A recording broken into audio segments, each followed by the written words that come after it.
Ok, unidad 8, derechos, estate y tenencias. Ahí estamos ya grabando.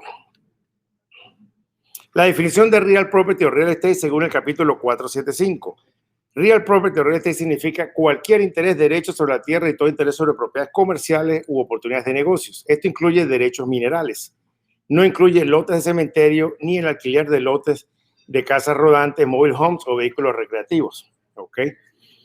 En la Florida, que es dueño de la tierra, es dueño de lo que está encima de ella, debajo de ella y por arriba de ella. Hacia abajo hasta el centro de la tierra en Florida. En Texas también, pero hay estados donde no es así. Por ejemplo, en Colorado, el dueño de la tierra no es dueño de los derechos del agua. Eso tiene que pagarlo aparte al estado. Pero en la Florida, que es dueño de la tierra, es dueño de lo que está debajo de ella. Y también por encima de ella hasta el infinito y más allá, como en la película. Entonces, derechos minerales se refiere a todo lo que está debajo del que es dueño de la tierra, sea petróleo, sea lo que sea que haya debajo, agua, le pertenece al dueño de la tierra. Pero no se considera real property ni real estate, ni a los lotes de cementerio, ni tampoco mobile homes. Ahora, cuando yo hice el examen acá de Georgia, que tenía 152 preguntas, fallé en una pregunta. Y esa pregunta era, ¿cuál de las siguientes no es real estate? Y entonces decía un condominio, si es real estate, una casa, si es real estate, y las otras dos eran una lancha y un mobile home. ¿Quién hubiera respondido una lancha? Ninguno. ¿Y quién hubiera respondido un mobile home? Ok. Bueno, la respuesta correcta, yo pensé, bueno, un mobile home no es real estate, lo estamos viendo aquí, ¿cierto? No es real estate. Pero un mobile home se puede vivir, ¿o no? Es un home. Y una lancha, pues es una lancha. Entonces, en mi entender, yo puse una lancha y fallé. La respuesta correcta que ellos esperaban era un mobile home. Y pues yo sabía que un mobile no era, pero ahí en esa disyuntiva, pero para que sepan, en el examen hacen preguntas de esa naturaleza, entonces no tiene que dejarse llevar por la lancha. Hay que entender que en todas las láminas no se habla aquí de una lancha, se habla de mobile home o cementerio. O sea que lo que no es real property es una parcela de cementerio o mobile home. La lancha, por supuesto que no lo es. Yo reclamé y dije, bueno, pero es que una lancha no es. Bueno, claro, todos sabemos que una lancha no es. Entonces, ok. Ah. ¿Cuál de los siguientes no es real estate? No es una. Entonces decía un apartamento, una casa, una lancha o un mobile home. La respuesta que se esperaba, la respuesta correcta es un mobile home. Un mobile home no es real estate. Un lote de cementerio no es mobile home. ¿Ah? Pues la lancha tampoco es, pero lo que hay que tener cuidado es que en el examen pueden haber preguntas donde una es la más correcta y la otra no. Entonces la más correcta es mobile home porque una... Bueno, técnicamente ninguna de las dos es, porque una lancha tampoco es. Pero es una cáscara, es una concha de mango, es una cascarita ahí sí. Entonces, hay que tener en cuenta que en los mobile home y los lotes de cementerio no son considerados real estate. Aunque en los libros de Robert Kiyosaki, Padre Rico, Padre Pobre y Donald Trump le dedican un capítulo completo a los mobile homes. O sea, hay negocio comprando y vendiendo mobile home, pero no para efectos de la Florida, el 475, eso no es considerado. Ustedes ven que los mobile homes tienen una placa. Aquí también tiene una placa, es como un carro, porque usted lo levanta y se lo lleva. La única manera que se convierta en una casa es que le quiten las 4 ladrillos en lo que está, la pongan sobre la tierra, la conecten al sewer, o sea, que quede instalada en la propiedad y el dueño de la casa sea el dueño del terreno. Porque en un mobile home el dueño de la casa no es dueño del terreno, lo que está pagando una renta. La pueden transportar, la montan y se la llevan para otro lugar. No, pero hay gente que tiene casas que son una casa, pero se transporta, no tiene nada en la casa, como una prefabricada. Sí, eso es lo que es un mobile home, una casa prefabricada que tú la montas en 4 ladrillos y puedes alquilarle el terreno a alguien más. Ajá. Entonces, eso es lo que es real property y también incluye propiedades comerciales y oportunidades de negocio. Todo eso es real property o real estate. Ahora, la tierra es la superficie y todo lo que se le atribuye a ella por naturaleza, desde el centro de la tierra hasta el infinito. Bienes raíces es la tierra con las mejoras que hace el hombre sobre la tierra, la construcción de una casita, un edificio, eso es lo que se llama real estate. Y real property o bienes inmuebles es esa tierra con las mejoras más el conjunto de derechos que tiene esa propiedad. Eso es lo que se llama, entonces la diferencia entre real property y real estate, que uno piensa que es lo mismo, ¿verdad? pero en realidad la palabra bienes raíces o real estate se refiere a la tierra y las mejoras, y bienes inmuebles, que se utiliza muchas veces indistintamente, bienes raíces o bienes inmuebles, pero en los efectos real property es los bienes raíces más el conjunto de derechos legales que tiene esa propiedad. Zoning es el conjunto de derechos, por supuesto. Zoning es parte del conjunto de derechos. Entonces, los derechos aéreos implican el espacio aéreo por encima de la tierra. En Nueva York hay un edificio que está construido sobre la estación Grand Central, era el de la KLM, pero la KLM desapareció, pero ese edificio está hecho en el aire, es decir, el dueño del edificio no es dueño de la tierra, porque lo que pagó fueron los derechos del espacio aéreo al gobierno estatal del estado donde está la estación Grand Central. Así pues uno puede tener, hemos visto ya propiedades ahora que se construyen aquí, que en la planta baja hacen una oficina comercial, una oficina, un local comercial, luego arriba hacen una oficina y luego arriba un apartamento. Entonces, a veces el mismo dueño es dueño de las tres, o puede haber un dueño que es el dueño de la parte comercial y otro que es el dueño de la parte residencial. Entonces, el dueño de arriba no es dueño de la tierra, sino del espacio aéreo que está ocupando, ¿no? Los derechos de superficie, pues se refiere a los derechos sobre la tierra con respecto al regadío, con respecto a si hay ríos o lagos. Ribereños o riparian rights se refiere a aguas a tierras que colindan con ríos. Y derechos litorales se refiere a tierras que colindan con aguas que son afectadas por las mareas, como por ejemplo tierras frente a un lago o frente al mar. Los derechos de subsuelo también se refieren a los derechos minerales. Entonces son los tipos de derechos que hay. Aéreos, del espacio aéreo, de superficie, que son los derechos que tenemos sobre el agua que colinda con la tierra, y los derechos de subsuelo, que si somos dueños de la tierra, somos dueños de todo lo que está debajo de ella. Ahora, con respecto a estos derechos ribereños o de regadío, salen 4 conceptos: la creencia, el aluvión, la erosión y el terreno ganado o reliction en inglés. La creencia es el efecto de que el río trae piedra y tierras, y esa tierra y piedra se van depositando a las orillas de la tierra. A esos depósitos se llaman aluvión. Al dueño de la tierra, que colinda con un río donde se depositan esa aluvión producto de la creencia, entonces también es dueño de ese terreno ganado, es decir, de todos esos depósitos de tierra que se depositan en la orilla. Pero cuando sucede lo contrario, que el río se crece y la erosión reduce el tamaño de la tierra, eso también afecta al dueño de una tierra que colinda con el río. Y si el río retrocede su cauce, entonces toda la tierra descubierta será del dueño de la tierra que colinda con el río. Y si el río desaparece, él es dueño hasta la mitad, porque la otra mitad será del dueño de la tierra de enfrente. Entonces, eso es acreencia, es el proceso de la acumulación de tierras. Aluvión es como se llama el depósito de esa tierra depositada. Erosión es la pérdida de terreno por la fuerza, la intensidad del agua. Y el terreno ganado es cuando retrocede el agua descubriendo nuevas tierras. Propiedad personal versus accesorio o fixture. Cuando uno vende una casa, lo que es propiedad personal, pues se la lleva el dueño, ¿verdad? La nevera, la lavadora, la secadora, se considera propiedad personal. La ropa, obviamente, los muebles, el televisor, todo eso es propiedad personal y se lo lleva el dueño. Entonces uno no puede pensar que lo que son artículos personales van a quedar incluidos.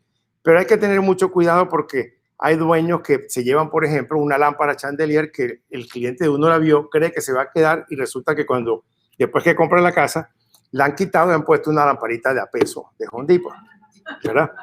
Entonces lo que sucede es que esa lámpara chandelier, mientras está instalada, se llama un accesorio, pero el dueño tiene la libertad de bajarla, desconectarla, guardarla en la caja y se convierte en propiedad personal. Un microondas, si está guardado en la caja, es propiedad personal, pero si ya yo lo empotro en la pared, entonces ya se convierte en un accesorio o fixture de la casa. Entonces, cuando hablamos del acto de separación, el acto de separación o severance es cuando yo convierto algo que era propiedad de la casa a propiedad personal, porque lo desinstalo, ¿verdad? Hay gente que tiene unas lámparas que valen $300,000 y vende la casa, pero no vende la lámpara, se la llevan para su nueva casa. Entonces uno tiene que preguntar qué se queda, qué no se queda, porque ellos la van a separar y la van a convertir en propiedad personal y van a poner una lámpara de menor valor. Y cuando la adhieren, entonces sucede lo contrario, algo que era propiedad personal, al empotrarlo, ya se convierte en un bien inmueble. En rentas comerciales, esta es una pregunta que sale en el examen muchas veces, ¿a qué se refiere un trade fixture? Un trade fixture se refiere a todo lo que pone un tenant en una propiedad comercial. Yo rento una propiedad comercial para vender zapatos, entonces toda la estantería que pongo allí se llama trade fixture. En el momento en que me voy, el tenant se puede llevar todo eso porque es su mobiliario para vender sus productos, no son del dueño. Y fueron adheridos, pero son adheridos temporalmente. Y eso se llaman trade fixture y pueden ser removidos por el tenant. Ahora, como en muchos casos se presentan problemas acerca de qué es propiedad personal y qué no, la Corte tiene un método que se llama IRMA para determinar si un artículo es o no propiedad personal o un accesorio. Entonces, la IRMA viene en el acróstico IRMA, I de la intención de las partes, R de la relación entre las partes, M del método de adición y la A de la adaptación del artículo. La intención de las partes se refiere a que si una persona tiene un negocio de poner cercas, ¿verdad? Y él está vendiendo su casa y en el patio tiene madera para hacer cercas, pues eso que está ahí es propiedad personal, correcto. Él pone cerca y lo que tiene en su patio es un depósito. Pero si él empieza a poner ese material en su propia casa como una cerca y la deja inconclusa, en una corte van a considerar que el resto del material que estaba ahí era para terminar la cerca. Entonces él tendría que dejarlo porque se considera que tenía la intención de usar ese material, por consiguiente ese material ya pasa a ser un accesorio o fixture de la casa. Lo mismo con botes de pintura, siempre. Los botes de pintura de un pintor es su propiedad personal para su trabajo, pero si él empezó a pintar la casa y no lo ha terminado y todavía está el resto de la pintura para terminar de pintarla, eso ya se considera que es parte de la casa. La relación entre las partes se refiere a cómo un artículo se relaciona con las otras. Un refrigerador es propiedad personal. Yo lo desenchufo, lo monto en un camión y me lo llevo. Pero si el refrigerador tiene un encofrado que hace juego con el resto de la decoración de la cocina, entonces ahí la relación que tiene con la decoración de la cocina lo convierte en un accesorio. Ya no me puedo llevar el refrigerador porque poner otro distorsiona con el resto de la decoración. El método de adición, pues el método de adición se refiere a que si está sobre la mesa es personal y si está empotrado es propiedad, es un accesorio o fixture de la casa.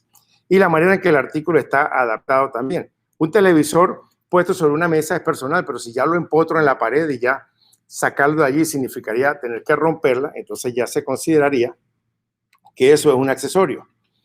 Hay que tener mucho cuidado porque hay gente que por viveza, por ejemplo, uno va y ve que la casa tiene 2 puertas de garaje con control remoto y los motorcitos.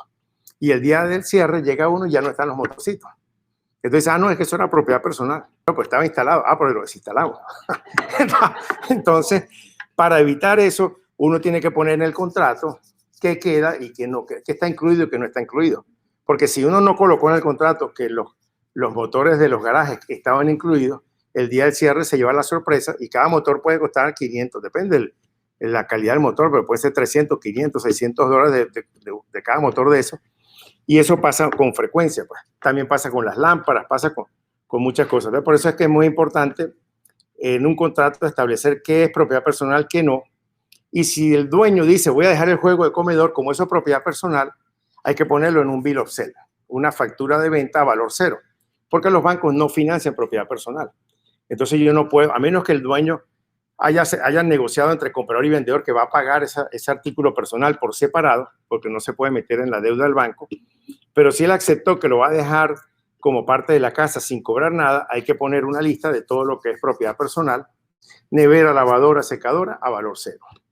Yo vendí una casa que la dejaron servida con muebles, con vajilla, todo. Y entonces hice una lista y habían $20,000 en artículos de casa. Pero lo pusimos a valor cero porque el banco no, si ve que eso vale $20,000, pues no lo financia, le rebaja del préstamo esos $20,000. Entonces hablamos de derechos, los derechos que tiene un dueño de un real property. Los derechos están en el acróstico DUPE. Y esto es pregunta frecuente del examen, por consiguiente, hay que memorizarlo. Y esto es ley, esto pertenece pues a leyes federales. O sea, en cualquier parte que vayan a hacer ustedes un curso de real estate, está presente los derechos básicos de un dueño de una propiedad DUPE, que es el derecho de disponer de ella. Disponer se refiere a que él puede venderla, regalarla, donarla. Como es de él, puede hacer con ella lo que quiera. La disposición es hacer con ella lo que quiera, venderla, regalarla. Uso se refiere al control ininterrumpido. O sea, tiene el derecho a usarla, a decidir qué uso tiene también. Pues si la uso para mi residencia principal, si la uso para un negocio. Y el uso tiene que ver también con el zoning. Pues si tengo uso comercial, uso residencial, el uso que me permite la ley, ¿no? La posesión se refiere al derecho de ocuparla. Si soy el dueño, la puedo ocupar, ¿verdad? Poseerla es tomar posesión, ocuparla. Y la exclusión se refiere al goce pacífico, se refiere a que el dueño de su casa es el dueño de su castillo. Entonces él se reserva el derecho de admisión. Puede decir, usted no entra porque es mi casa, es mi castillo. Y ustedes recordarán que hace poco, reciente, bueno, ya no tan recientemente, pero un joven hispano se metió en el driveway de una casa y un americano lo mató porque creyó que lo iba a robar. ¿Sí supieron de ese caso? Colombiano. Se metió en el driveway, estaba buscando en el GPS la dirección, salió el dueño y lo mató porque pensó que venía a robarlo y él solamente estaba poniendo la dirección. Pero es que uno no se puede meter en el driveway de una casa porque eso es propiedad privada. Entonces, y eso, el derecho de exclusión, pues le da el derecho a cada dueño de su casa de quién entra y quién no en su propiedad. Entonces, es el acróstico DUPE. Ahora vamos a ver lo que son dominios y tenencias. Dominio se refiere al grado y medida en que yo poseo una propiedad, y las tenencias, de qué manera soy dueño de ella. Y las tenencias, vamos a ver que hay dos maneras de tenerla, cuando es un solo dueño o cuando son varios dueños. Pero el dominio se refiere a si yo soy el dueño o yo la estoy rentando. Básicamente esa es la diferencia. En el dominio hay dos tipos de dominio. Si yo la compro, es mía, y al ser mía, pues la tengo de por vida, pero también hay un dominio que se da por un contrato de arrendamiento donde tengo el derecho de ocuparla, pero no tengo el derecho de disponer de ella porque no la puedo vender porque la tengo en renta. Y el tipo de tenencia se refiere a si yo tengo una tenencia absoluta porque soy el único dueño o tengo una tenencia compartida porque tengo socios, porque la tengo 50 y 50 con alguien más, o tengo la tenencia con mi esposa, por ejemplo. Entonces se refiere a grado, cantidad, naturaleza y alcance del conjunto de derechos. Ahora, muchas veces dominio y tenencia se usan indistintamente porque en ciertos casos son sinónimos, como vamos a ver ahora. El dominio o estate, hay dos tipos de dominio. El dominio libre o absoluto, que es de duración desconocida. ¿Por qué? Bueno, porque nadie sabe cuándo se va a morir, afortunadamente, ¿no? Hay algunos pocos que le dicen, mira, te quedan 3 meses de vida. Bueno, médicos atrevidos, ¿no? Porque solamente Dios tiene el control de eso. Pero ponen entonces a las personas en pánico y a hacer una retrospectiva bueno, ¿qué puedo hacer? ¿Qué haría uno si le quedaran 3 meses de vida? Digo yo, ¿no? Pero se dan esos casos. Entonces, la duración desconocida es que si yo la compré, pues soy el dueño hasta que me muera. Y si al no saberlo, pero en cambio el dominio no libre, o también lo que en inglés es non-freehold, en este caso el hold se refiere a dominio, que no tengo un dominio libre, pero en el leasehold, el hold más bien es sinónimo de tenencia, o sea que tengo una tenencia de renta. La tenencia que tengo es de ocuparla como renta, o que no tengo el dominio libre porque la tengo es rentada. Pues es lo mismo, pero este sí es de duración conocida. ¿Por qué? Porque se sabe cuándo empieza y cuándo termina. Cuando yo la estoy rentando, se establece un contrato de arrendamiento, dice qué día la voy a ocupar y hasta qué día la voy a mantener, el día que la voy a entregar. Entonces, por eso es que se llama de duración conocida, mientras que la otra es de duración desconocida. Ahora, esta tiene dos divisiones también. A su vez, en esta está el dominio, el pleno dominio. El pleno dominio es que yo no solamente soy dueño en vida, sino también después de muerto se va a hacer mi voluntad. Si yo soy el dueño de una propiedad, yo puedo dejar un testamento. Cuando yo fallezca, esta casa le queda a mi ex, o a mi viuda, o a mi hijo. Pero yo decido en vida a quién le queda. Pero en el dominio vitalicio no pasa así. En el dominio vitalicio yo soy dueño mientras viva, pero cuando ya fallezco, la casa se revierte al que me la dio. No, yo no puedo decidir a quién la va a heredar. Y ese es un tipo de tenencia que se da cuando, por ejemplo, un hijo quiere regalarle una casa a su mamá. Yo quiero darle una casa a mi madre, no se la voy a dar en pleno dominio, porque la ella fallecer se la van a repartir entre todos mis hermanos, o conmigo incluido. Pero si se la doy en dominio vitalicio, eso me permite que al ella falle, ella en vida la puede hacer lo que quiera, la puede vender, rentar, venderla inclusive. Pero si muere en posesión de la casa, entonces se revierte a mi persona que fue el que se la doné. Pero si por alguna razón yo no quiero que se me revierta a mí por efectos de impuestos o lo que sea, yo puedo solicitar desde el principio que vaya en un dominio remanente. O sea, que al fallecer mi madre se revierta al hijo primogénito que tuve con mi primera esposa. Eso se llama dominio adquirido o vested, porque se conoce el nombre del que la va a recibir en el caso de que fallezca la persona que tiene el dominio vitalicio. Entonces, en ese caso, mi madre tiene un dominio vitalicio y mi hijo tendría un dominio vested o adquirido. Pero también se puede dar el caso que yo quiera que la casa vaya a un tercero del cual no se conoce el nombre. ¿Por qué no se conoce el nombre? Bueno, porque no ha nacido. Pero se conoce la relación que tiene conmigo, que soy el que la estoy donando. Entonces digo, le voy a dar un dominio vitalicio a mi madre con dominio contingente o contingent, se llama en inglés, a mi hijo primogénito de mi segunda esposa, como todavía, o tercera, pues, porque la segunda ya no me dio hijo, pero de la tercera. Entonces, se conoce la relación que tiene conmigo, o mi primer nieto. Ya se conoce la relación, pero como no ha nacido, no se sabe quién va a ser. Pero cuando nazca, ya decidí que va a ser al primer nieto que nazca, por ejemplo. Entonces, ese es el tipo del life estate, dominio vitalicio, con esas tres posibilidades. Entonces, en el examen pueden preguntar, si un hombre deja la casa a su mamá, ¿qué tipo de dominio tiene la mamá? Un dominio vitalicio. Si al morir la madre, fallecer, la va a heredar el hijo que se llama Andrés, ¿qué tipo de dominio tiene Andrés? Un dominio véstico. Si la va a recibir el hijo no nacido, entonces, ¿qué tipo de dominio tiene? Contingente. Esas son las posibilidades. Y esas son todas las dos alternativas que hay en el pleno dominio o en el dominio absoluto. Que hay en el dominio absoluto, que es el pleno dominio o fee simple o el life estate. Es bueno aprendérselo en inglés, el life estate o el fee simple. Fee simple para el dominio vitalicio, el pleno dominio, y el life estate, que es nada más vitalicio de por vida. Ahora, pues el fee simple es el más completo, la propiedad absolutamente incompleta puede ser hereditario. Aquí estamos hablando de esta, ¿no? De este pleno dominio, pues. Puede ser hereditario, se llama pleno absoluto, hay poder para usar, disponer, y hay poder para descender a los herederos en el life estate o el fee simple, en el fee simple o pleno dominio. Mientras que en el life estate, entonces tenemos el caso de la estate in reversion, se revierte al que lo dio, al otorgante original, a mi persona, o si yo decido a un tercero, entonces puede ser vested cuando se conoce el nombre o contingent cuando no se conoce el nombre. Ahora, en el dominio no absoluto es cuando se da por un contrato de arrendamiento. Por eso está medido en tiempo calendario. No hay plena propiedad, ya que no existe por un periodo indefinido. Está establecido en el contrato de arrendamiento cuando termina. Se llama dominio no absoluto o condominio limitado. Y no hay participación en la propiedad, o sea, no la puedo vender. Lo que sí puedo transferir es el contrato de arrendamiento. Si yo firmé un contrato de arrendamiento a 25 años, puedo tener el derecho de ceder parte de ese contrato y la posesión de los derechos para un periodo de tiempo determinado. Ahora, este tiene también tres categorías.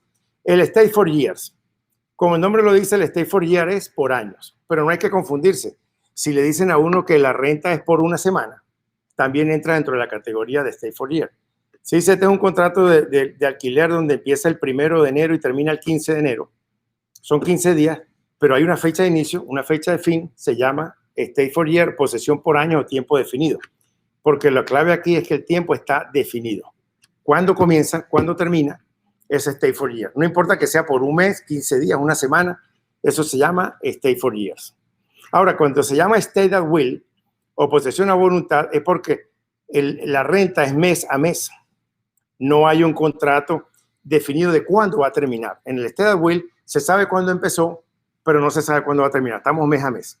Este tipo de stay at will o posesión por voluntad se puede dar porque iniciamos con un stay for years a 3 años, se acabó el contrato y se quedó mes a mes. Pero como no se sabe cuándo va a terminar, ya no se llama stay for years, ahora se llama stay at will. Posesión por voluntad, o sea, el inquilino, el landlord permite que el inquilino se quede allí con su voluntad mes a mes hasta que alguno de los dos decida terminar, irse, el inquilino decida irse o el landlord decida no extenderle más el mes a mes. Pero no hay una fecha de finalización. Y el tercero, sufran por tolerancia, es cuando no hay acuerdo del dueño. O sea, el dueño no quiere que el inquilino se quede y él se queda allí contra la voluntad del dueño. Ad sufrans, como que estuviera sufriendo el dueño, porque está sufriendo, no está permitiendo que se quede. Entonces, el stay for year tiene una fecha de inicio, una fecha de fin. Hay un contrato de arrendamiento que dice la fecha de inicio, la fecha de fin, establece el interés de la propiedad, pero no transmite el título legal. En este tipo, lo que estamos haciendo es un arrendamiento, no una venta, ¿verdad? En el stay at will, por voluntad, entonces el contrato de arrendamiento tiene una fecha de inicio, pero no hay fecha de finalización. Esa es la clave en este. Es a voluntad, no se sabe cuándo va a terminar. Una de las maneras en que este contrato de voluntad se establece es porque empezó con un tenancy at years y terminó el contrato. La otra es cuando, por ejemplo, un terrateniente tiene una casa para la servidumbre. Entonces él contrata a la nani de la casa y la deja vivir ahí, o el chofer. Entonces, mientras está en contrato trabajando para el terrateniente, la persona puede vivir ahí. El día que se acabe la relación laboral, entonces se tiene que marchar. Entonces, si él le paga a esa persona semanalmente, tiene que darle una notificación de 7 días para que se marche. Y si la paga de esa persona es mes a mes, la notificación para que se vaya es de 15 días. Pero eso se da también gente que monta un negocio, un restaurante, un supermercado, y entonces compra una casa cercana para que viva el manager ahí. Mientras el manager trabaje para el restaurante o el supermercado, puede vivir ahí. Pero entonces es una posesión a voluntad porque no se sabe cuándo va a terminar, cuando termine la relación laboral. Y finalmente la tercera, el tenancy ad sufferance o por tolerancia, que es porque el dueño no quiere que se quede ahí, pero el inquilino no se quiere marchar. Entonces ya terminó el contrato, por ejemplo, y no hay consentimiento del arrendador para que se quede, porque si hubiera consentimiento, ¿qué sería? La anterior, un tenancy ad will, la voluntad. Si él estuviera de acuerdo, entonces se llamaría posesión por voluntad o tenancy ad will. Pero como él no está de acuerdo y estará esperando el momento de hacerle una evicción o algo, se llama posesión por tolerancia o tenancy ad sufferance. Entonces, eso se relaciona a los tipos de tenencias que se pueden tener. Ahora, en cuanto al tipo de posesión, hay dos tipos de posesión. La posesión exclusiva, donde hay un único dueño, o concurrente, donde habemos más de un dueño. 2, 3, 4 más. Si es única, se llama en inglés sole ownership o inseveralty.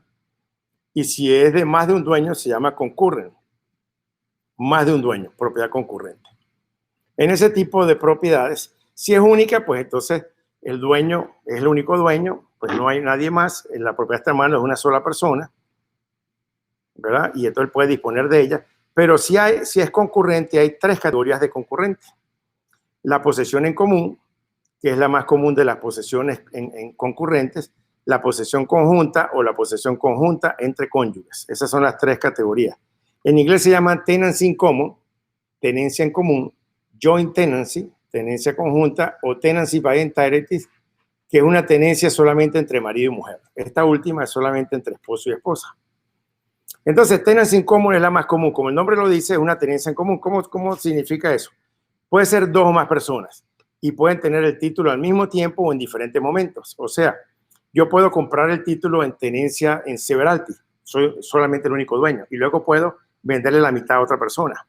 Luego él le puede vender la mitad a otra persona. Y luego yo le puedo vender de la mitad mía a otro. Entonces, al final podemos terminar siendo montones de dueños con distintas participaciones en la misma propiedad. Entonces, a lo mejor yo termino con el 10, otro con el 20, otro con el 30, ¿verdad? Y puede suceder en diferentes momentos. O sea, no tiene que ser en el mismo momento en que compro la propiedad. El interés indiviso quiere decir que tenemos interés en toda la propiedad, pero en partes diferentes, partes iguales o desiguales, y hay transferencia a herederos. Si yo tengo el 10% de esa propiedad y fallezco, ¿a quién le toca ese 10%? A los herederos que yo tenga, ¿verdad? Entonces se llama posesión en común o tenancy in common, y es como uno normalmente compraría una casa con algún socio, ¿correcto? Pero hay una posesión que es bien rara, que se llama joint tenancy o posesión conjunta. Y es rara porque tiene una cosa que se llama el derecho de supervivencia. El derecho de supervivencia quiere decir que si uno de los que compran la propiedad fallece, los herederos no la reciben, sino los que quedaron vivos, los socios sobrevivientes. De eso se trata el right of survivorship o derecho de supervivencia. Pero para que esto se dé, tiene que darse 4 unidades que le llaman PIT. La posesión tiene que ser indivisa, tenemos que tener la misma participación. O sea, no se vale que yo ponga el 50, otro el 25, otro el 25 y me muero yo, que fue el que puse más dinero, y se lo reparten los otros 2. ¿Verdad? De pronto hasta me envenenan para quedarse con ella.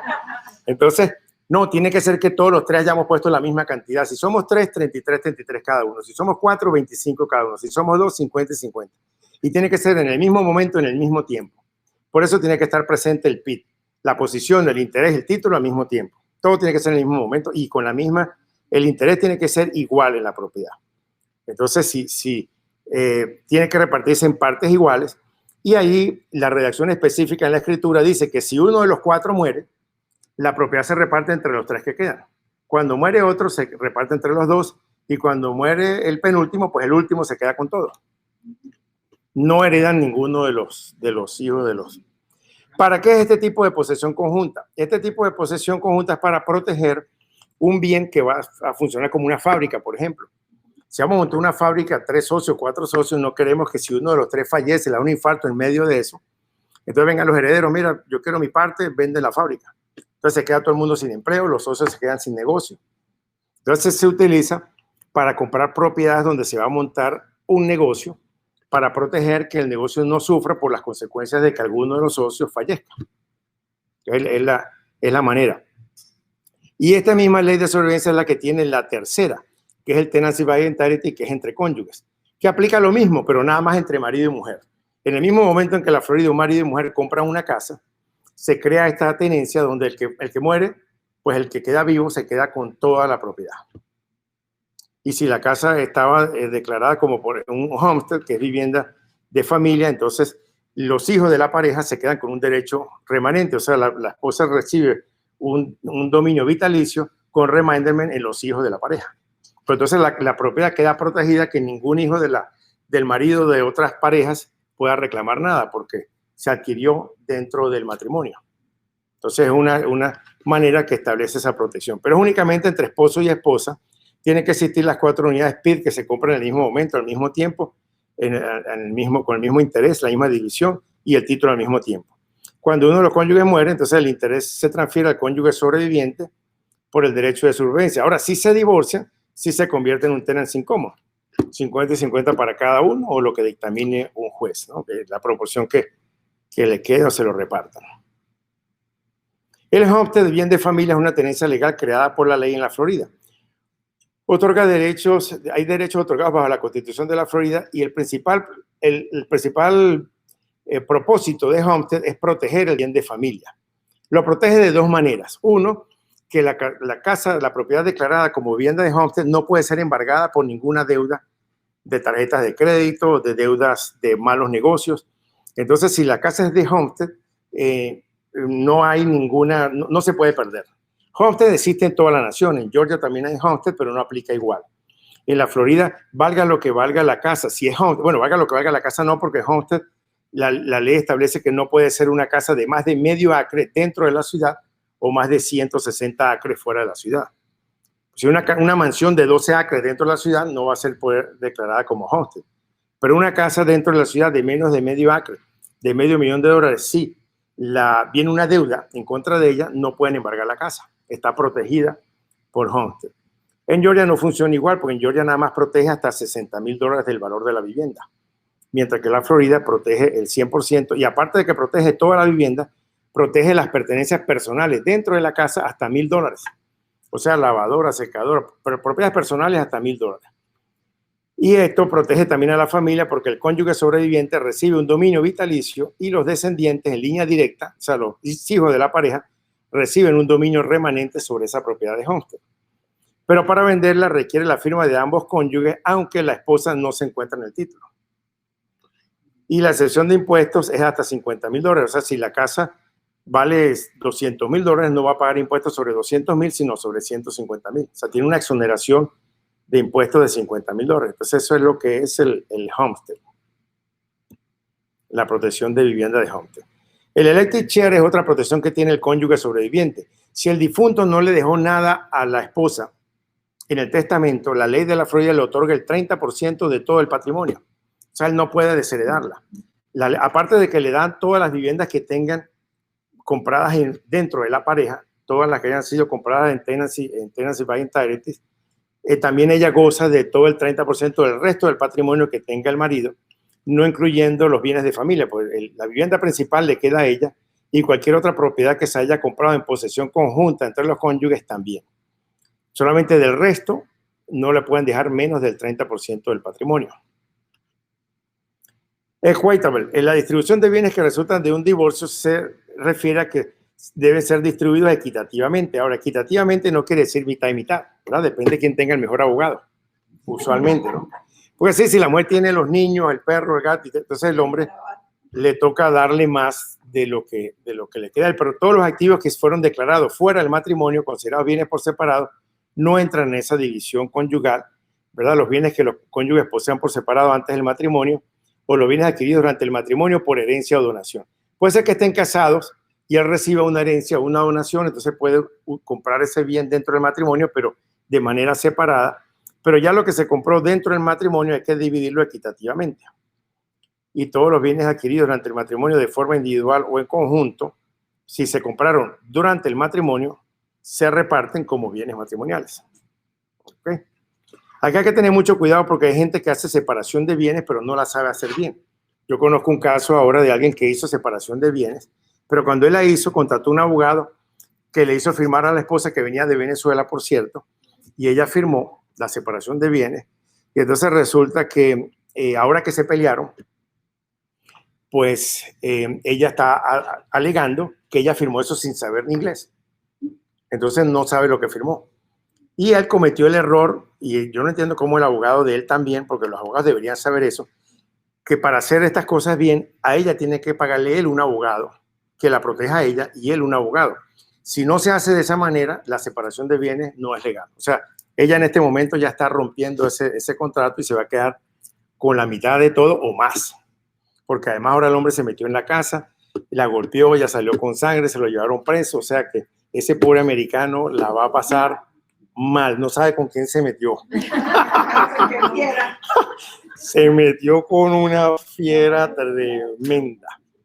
Entonces, y estaba mal aconsejando a mi mujer, menos mal que no le hizo caso. No, la mía me firmó un papel en blanco, me dijo lo que me quieras dar. Entonces, ahí se muestra la clase de mujer que tuve. Sí, porque un divorcio es donde se ve la clase de la gente, es donde sale, donde se ve de qué están hechos, donde se ve lo que hay aquí en el corazón, ahí es donde se ve.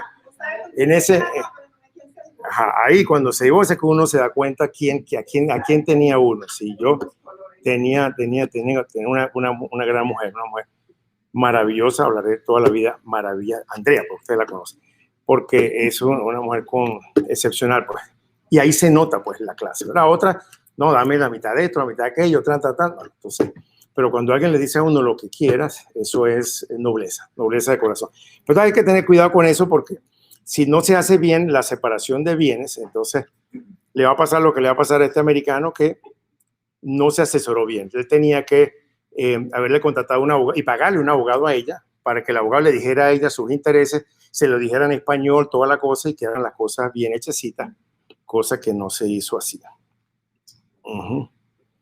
Entonces las cooperativas. Ahora las cooperativas ya no se utilizan mucho, se utilizan son los condominios, pero cuando alguien quería comprar una unidad en un edificio, se formaba una cooperativa, se unían varias personas, compraban un edificio, entonces todos ponían dinero y le daban acciones de la cooperativa. La cooperativa es como una especie de corporación o compañía, que era la que compraba el título del edificio y entonces lo que se repartían eran las unidades, cada uno vivía en una unidad, pero en realidad lo que tenían eran acciones, o lo que tienen son acciones de esa corporación. El problema de las cooperativas es el momento de pagar los impuestos de la propiedad. Como viene una sola factura por todo el edificio, todo el mundo tiene que poner dinero para pagar esa factura. Y si alguno no lo tenía, ¿qué pasa? Entonces los otros que tenían que cubrirlo, porque no hay manera de evitar el pago de los impuestos. Si no se pagan los impuestos, la propiedad se puede llevar a remate. Entonces eso afecta a todos los otros dueños. Y el otro problema es el momento de vender. Al momento de vender o arrendar, tiene que tener la aprobación de todos los de la junta directiva de la corporación. Entonces, y en el momento de que estás vendiendo, lo que estás vendiendo son las acciones con el derecho de uso de un apartamento. Entonces, por esas dos razones, las cooperativas ya hoy día no se usan. Existen todavía muchas, pero ya no se usan, se utilizan ahora más los condominios. Ahora, desde ese momento de las cooperativas ya había el derecho de cancelación. El derecho de cancelación, que es el de los 15 días, si la cooperativa es nueva, se está vendiéndola por un developer, un desarrollador, o el derecho de cancelación de 3 días hábiles antes de haber firmado el contrato, o el derecho de cancelarlo 3 días hábiles después de haber firmado el contrato y de haber recibido los documentos de la cooperativa. Generalmente esto empieza los 3 días de cancelación son después de haber recibido los documentos de la cooperativa, porque ahí es donde está las limitantes que tiene la cooperativa o no. Entonces ese periodo de cancelación es lo mismo que se extendió a los condominios, de la misma manera. Entonces los condominios, en cambio, tenían la ventaja que cada quien es dueño de su unidad y además de elementos comunes sobre los cuales tiene que pagar el mantenimiento, o sea, la piscina, el elevador, ¿verdad? Las áreas, el gimnasio. Pero el dueño de la unidad, cuando la vende, sí vende la unidad. Y cuando paga los property taxes, los paga de su unidad. Entonces, el que una unidad no pague el property taxes no le afecta a los demás dueños del condominio. Y si el dueño no paga los elementos comunes, pues también entonces le pueden llevar el condominio a remate, porque tiene que pagar mensualmente lo que es el mantenimiento de todos los elementos comunes, estacionamiento, elevadores, piscina, etc. Entonces, pero en condominio está el derecho, los documentos del condominio son la declaración del condominio, que se registra en los registros del condado, los artículos de la cooperación, los estatutos de la asociación. Los estatutos son las normativas que tienen que regir los socios al momento de vender, de ocupar la propiedad. Entonces hay que hay requisitos operacionales, normas y reglamentos. La piscina hasta las 9, es mascota sí, nada más se puede rentar el 20% de las unidades. Son restricciones que ponen los condominios. Si un condominio tiene una restricción que dice que el máximo de unidades rentadas es el 20% y tiene 100 apartamentos y ya 20 están rentados, el que compra el 21 no va a poder rentar. Entonces uno tiene que tener cuidado cuando un inversionista está comprando un condominio, no vaya a estar comprando la unidad 21 y vaya a tener que esperarse años hasta que tenga el derecho de rentar. Y generalmente en esos condominios ponen restricciones que no puede vivir nadie más que el dueño. Entonces, si el dueño la compró y era un inversionista y él vive en una mansión, no se va a mudar ese apartamento, va a tener que tener el apartamento desocupado hasta que tenga el derecho o haya el cupo disponible para rentarlo. Entonces, por eso es que es muy importante cuando uno vende un condominio, ¿verdad?, estar seguro de todas estas cosas. El FAQ viene de las siglas de Frequently Asked Questions, o sea, preguntas y respuestas frecuentes. ¿Se pueden mascotas? Sí, no. ¿De qué tamaño? Porque también tienen restricciones, y el presupuesto operativo estimado de cuánto se va a gastar. Porque según sea el condominio más lujoso, pues más gastos tendrá. Y el periodo de cancelación. El periodo de cancelación también viene igual que como el de las cooperativas, que tiene 15 días calendario para cancelar el contrato después de haber firmado el contrato y 3 días hábiles. Fíjese que la diferencia es que los 15 días son calendarios, o sea, son días continuos, ¿verdad?, para cancelar un contrato de una propiedad nueva, mientras que los 3 días no son calendarios, sino son hábiles, o sea, días de negocio, días de semana, para cancelar un contrato si es de uso, si es de reventa. Pero los documentos son los mismos: la declaración, los estatutos, el FAQ, los formularios del gobierno, los artículos, las reglas de la asociación y el último informe financiero de fin de año, para que el nuevo propietario sepa cuántos son los costos de mantenimiento de la unidad. Entonces, 3 días después de haber recibido estos documentos, él puede cancelar el contrato 3 días hábiles después de haber recibido todos estos documentos. Dice que después de firmar el contrato, pero en realidad la fecha empieza a partir de la recepción de los documentos. Por eso deben recibirse los documentos, de ser posible, antes de firmar el contrato. Por lo menos 3 días antes de firmar el contrato, para que no haya una cancelación después de haber firmado el contrato. Tiempo compartido, timeshare, es lo que compramos en Orlando, en los lugares vacacionales, ¿verdad? Construyen una propiedad y la dividen en 52 semanas. ¿Por qué 52 semanas? Porque el año tiene 52 semanas. Entonces se prepara una escritura para esa semana y uno compra esa semana y tiene el derecho de uso en esa semana. El desarrollador tiene que darle a uno 10 días para cancelar. O sea, usted puede ir, comprar el timeshare, recibe las entradas de Disney, ¿verdad?, todo lo que le dan ahí, la cena y demás, y luego antes de los 10 días puede venir y devolverlo. Ahora, el que compra un tiempo compartido tiene un interval ownership, o sea, tiene una propiedad por intervalo, tiene un pleno dominio en esa semana y el derecho de uso de arrendamiento en esa semana. El CDD son las siglas de Community Development District y es un organismo que tiene el poder para planificar, construir, financiar, operar y mantener la infraestructura de toda una comunidad. Cuando se va a hacer un desarrollo nuevo, tiene que haber aguas negras, aguas blancas, tiene que haber electricidad, todo eso.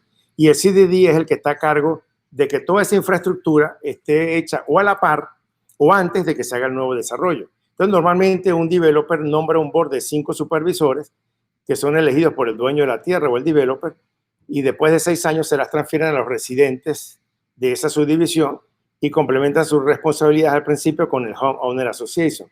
Mantienen reuniones sunshine, quiere decir que se reúnen al aire libre a la vista de que cualquiera de los dueños puede venir. Las ventajas de un CDD es que pueden conseguir préstamos para equipamientos y servicios públicos de alto nivel con bajo costo, ¿verdad?, usualmente con bajas tasas de interés. Los residentes son electores de la junta del CDD, los residentes de esa subdivisión, pues. Tienen ahorro por acceso a financiamiento de bajo costo y el costo es asumido por los que se benefician y se cobran los property taxes. Esto generalmente lo ve presente uno en una subdivisión nueva donde acaban de desarrollar la tierra. Entonces, al principio, comprar una subdivisión nueva vas a tener que pagar, además del HOA, el CDD. Pero generalmente lo programan que en los primeros 6 años se paga y ya a partir de allí, entonces se reduce el costo del HOA porque ya no se pagaría el costo de la infraestructura, que es un costo inicial. Y finalmente el HOA, que es la corporación formada por el developer para publicitar, administrar y vender las propiedades en una subdivisión residencial, es manejada por un cuerpo de directores. Los estatutos del HOA incluyen los covenants, conditional restrictions, que son todas las restricciones que van a poner a la subdivisión. El HOA es el que provee servicios a los propietarios, regulan actividades, son el que pone multas si no se pinta la casa, si no se corta la yarda, ¿verdad? Y puede llevar una propiedad en remate si el dueño no paga el Homeowner Association. Correcto.